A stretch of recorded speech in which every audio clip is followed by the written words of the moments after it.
Son Altesse l'Asperge, ça a été compliqué parce que je trouve son design original déjà très efficace. J'ai donc décidé de partir sur un mélange entre un Piliwigin, visible à ses antennes et ses ailes de libellule, et une Leanantiede, désolé pour ma prononciation aux fraises, visible à ses sclérotiques noirs.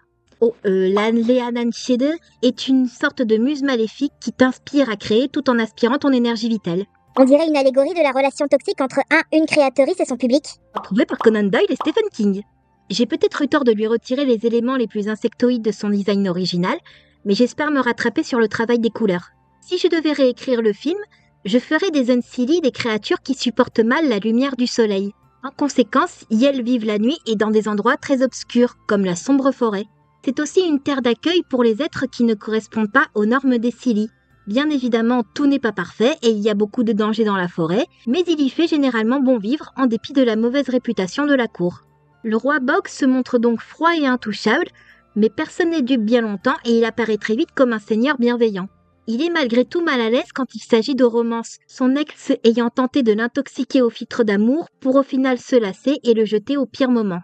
Donc quand une délégation Seelie vient quémander l'aide de la fée Amoré, qui s'est établie dans la forêt après avoir perdu ses ailes, il est plutôt méfiant et peu encourageant.